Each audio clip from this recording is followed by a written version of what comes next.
Hello everyone, कैसे हैं आप सभी लोग।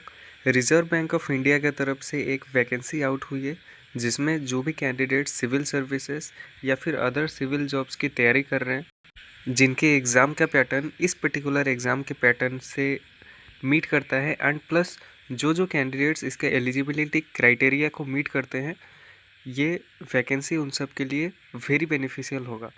तो चलिए इसके बारे में हम लोग देखते हैं। ये जो एग्जामिनेशन होगा it would be the direct recruitment for the post of officers in grade B, यानी आरबीआई ग्रेड बी के लिए एप्लीकेशन स्टार्ट हो चुकी हैं for the year 2026। And post की बात करें तो officers in grade B general cadre के अंदर 16 for general, EWS 4, OBC 9, SC 7, ST 4 and total 40 post available हैं। एंड PWBD में भी C एंड D के एक पोस्ट अवेलेबल है। Officers in grade B DEPR cadre के अंदर टोटल 10 पोस्ट है एंड DSIM कैडर के अंदर 10 पोस्ट है, यानी कि टोटल 60 पोस्ट आपको देखने को मिल जाएगी। एंड जिसका रिजर्वेशन आप सभी लोग देख सकते हैं 24 टोटल जनरल के लिए एंड बाकी रिजर्व्ड हैं for EWS, OBC, SC, ST and PWBD। ठीक है, नेक्स्ट हम लोग स्क्रॉल डाउन करते हैं एंड बाकी इन्फॉर्मेशन देखने की कोशिश करते हैं। तो डिटेल नोटिस में हम लोग को देखने को मिलेगा कि एप्लीकेशन की जो सबमिशन है उसका 29 अप्रैल आपका स्टार्ट डेट होगा। 29 अप्रैल से एप्लीकेशन आप सबकी स्टार्ट हो चुकी हैं। 20th ऑफ मई शाम के 6 बजे तक आप अपनी एप्लीकेशन सबमिट करते हैं, it would be the last date. And written exam की जो डेट है फेज़ 1 के लिए जून 13 होने वाला होगा एंड फेज़ 2 के लिए जुलाई 25 होने वाला होगा। ये जनरल कैडर के लिए था एंड DPR कैडर के लिए जून 14 for phase 1, July 26 for phase 2 and DSIM cadre के लिए जून 14 for phase 1 and July 26 for phase 2 same. Okay, and nationality आप देख सकते हैं इंडिया, नेपाल, भूटान एंड ये 2 नेशनलिटी भी चलेगा। एज लिमिट आज on April 1, 2026 you must be minimum 21 years and maximum 30 years आपका होना चाहिए। ओके, उसके बाद एज रिलैक्सेशन भी है जिसको आप लोग पढ़ सकते हैं फॉर अप्लाइंग एज रिलैक्सेशन। जैसे कि जो candidates MPhil and PhD qualification है, अपर एज लिमिट उन लोग का 32 एंड 34 ईयर्स होगा। इस तरीके से अब बाकी पॉइंट्स भी देख सकते हैं। मिनिमम क्वालिफिकेशन आप देख लीजिए।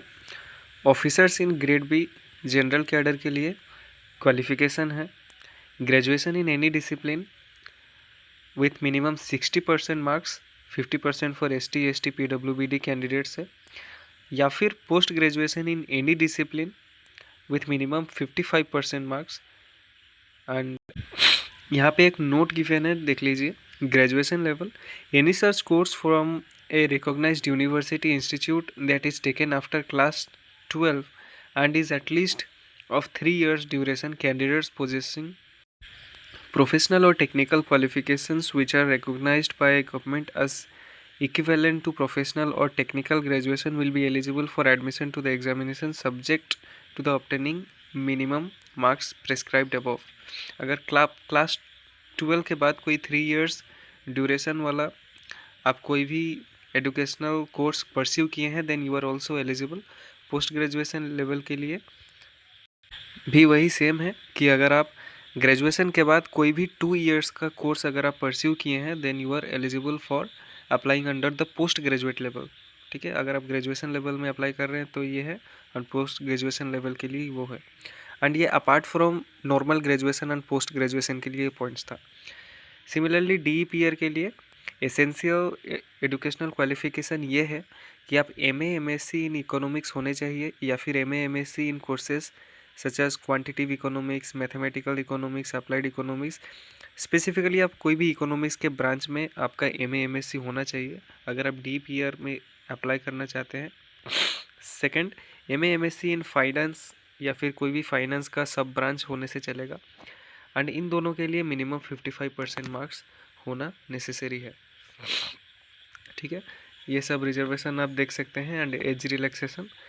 एंड सिमिलरली DSIM के लिए masters degree with minimum 55% marks in statistics या फिर mathematics, mathematical statistics, applied statistics, quantitative economics, ये सब होने से चलेगा।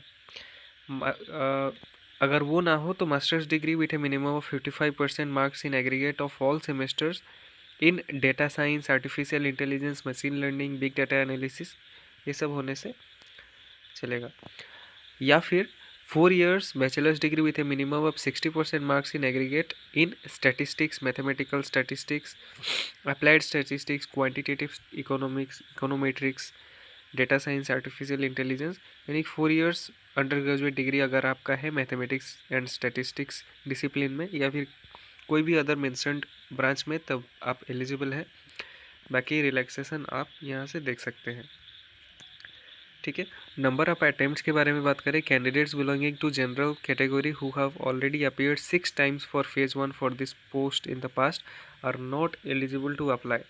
सेम एज सिविल सर्विसेज, आपको 6 अटेम्प्ट दिया जाता है। एंड अगर आपने फेज़ 1 अपीयर किया है 6 टाइम, ठीक है, ऐसा नहीं है कि अगर आप 6 टाइम अप्लाई किए हैं तो यू आर नॉट एलिजिबल। अगर आप 6 टाइम्स अपीयर किए हैं in the phase 1 examination, then you will be not eligible for the 7th time. ठीक है, नेक्स्ट ये चीज़ ये है कि अगर आप कोई भी रिजर्वेशन ग्रुप को बिलोंग करते हैं एंड उस पर्टिकुलर ग्रुप का कोई भी वैकेंसी नहीं है, still you can apply in that reservation, but आपका कोई भी रिजर्वेशन बेनिफिट आपको मिलने वाला नहीं होगा।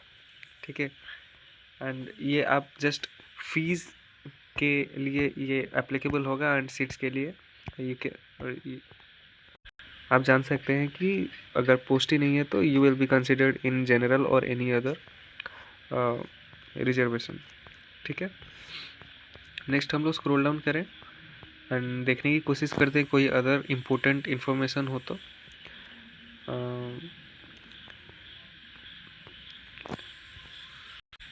एग्ज़ाम पैटर्न आप सभी लोग देख लीजिएगा एंड जो भी इम्पोर्टेंट पार्ट हो रिगार्डिंग द एग्जामिनेशन उसको आप देख लीजिएगा। पे स्केल के बारे में आप सब लोग यहाँ पे देख सकते हैं। बेसिक पे आपका 78450 होगा, ये पर मंथ का है। एंड इसका जो पे बैंड है वो आप स्क्रीन पर देख सकते हैं। इसके साथ साथ आपको बहुत सारे अलाउंसेस मिलेंगे एंड मंथली ग्रॉस जो आपका सैलरी होने वाला होगा अराउंड 1.5 लाख होने वाला होगा। ठीक है, एंड 50% इस पर्टिकुलर अमाउंट का आपको HRA मिलेगा। सीनियोरिटी, प्रीक्विसाइड्स, NPS एंड ये सब चीज़ें आप सब लोग देख सकते हैं। ठीक है, ऑनलाइन एग्जामिनेशन के सेंटर्स आपको स्क्रीन पे विजिबल होगा। आप यहाँ से अपने पर्टिकुलर स्टेट के सेंटर्स को देख सकते हैं। ठीक है, मैं यहाँ से स्पेसिफिकली आसाम का बता दूँ तो डिब्रूगढ़, गुवाहाटी, जोरहाट, सिलचर, तेजपुर, ये आपका सेंटर्स होने वाला होगा for the phase 1 examination. Phase 2 के लिए ये सब सेंटर्स हैं, आप सब लोग यहाँ से देख सकते हैं। एंड ये DEPR के लिए एंड DSIM के लिए भी सेम था। ठीक है, कैसे अप्लाई करना है, rbi.org.in पे जाके रजिस्टर करके आपको अप्लाई करना होगा। एंड 20 मई के पहले आप सब लोग ज़रूर अप्लाई कर लीजिए इसको। एंड लास्ट हम लोग इसके सिलेबस एंड एग्जाम के अटेंड को देख लेते हैं। फेज़ 1 एग्जामिनेशन में आप सब लोग देख सकते हैं general awareness, English language, quantity aptitude and reasoning के क्वेश्चंस होंगे एंड टोटल 120 मिनट्स का एग्ज़ाम होने वाला है। फेज़ 2 एग्जामिनेशन का आप देख सकते हैं paper 1 economic and social issues का होने वाला होगा एंड टोटल क्वेश्चंस का 50% MCQ एंड 50% डिस्क्रिप्टिव होने वाला होगा। पेपर 2 राइटिंग स्किल्स है एंड ये कम्प्लीटली डिस्क्रिप्टिव होने वाला होगा एंड इसको आपको टाइप करना होगा। एंड पेपर 3 आपका फाइनेंस एंड मैनेजमेंट के रिलेटेड होगा, 50% MCQ एंड 50% आपका डिस्क्रिप्टिव। ओके, लास्टली आपका इंटरव्यू होगा एंड फाइनल सिलेक्शन आपको दिया जाएगा in the Reserve Bank of India. So that's it in this video. अगर आपको एप्लीकेशन प्रोसेस का ट्यूटोरियल चाहिए तो do let me know in the comment section. मिलते हैं नेक्स्ट वीडियो में with a new official notification. Till then take care.